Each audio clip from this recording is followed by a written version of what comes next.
Good evening. Thank you for joining us. First at 11, if you have plans to travel in the near future, you should take into account the Federal Aviation Administration is reducing the number of flights at major airports across the country as the government shutdown continues. This comes as the shortage in air traffic controllers is growing too. That leads to even more delays. The Secretary of Transportation, Sean Duffy, says it's a proactive move to keep the airspace safe.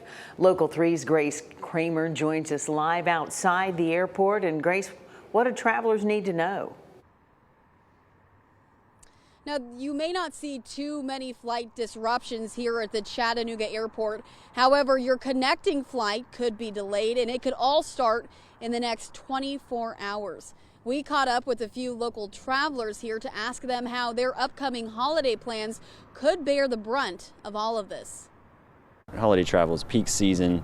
They fly so many extra flights during that time that it's hard to find pilots and controllers on a good year. Definitely makes me nervous to board an airplane right now without as many air traffic controllers. Shaky reactions about traveling this holiday season from people in the Tennessee Valley as concerns about air travel continue to rise amid the ongoing government shutdown. This week, the Federal Aviation Administration announced it will have to cut about 10% of flights at the top 40 airports in the country just 3 weeks before Thanksgiving. We are starting to see some evidence that fatigue is building in the system in ways that we feel we need to work towards relieving some of that pressure. While Chattanooga is not one of the major airports seeing a reduction, those connecting flights to places like Atlanta, Dallas, and Chicago are. We're flying out of Atlanta this year. Since our flight is 5 a.m., we're actually going the day before.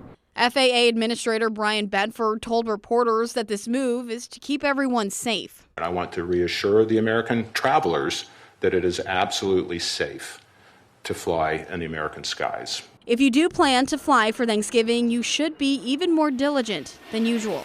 Check your emails. Always check on your flight ticket, on your booking number. See if they change your times. I may be looking at other travel options if I was going to have to travel this year.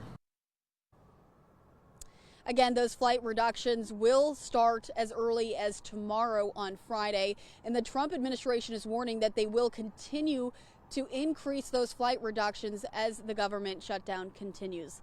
Live at the Chattanooga airport, I'm Grace Kramer, Local 3 News.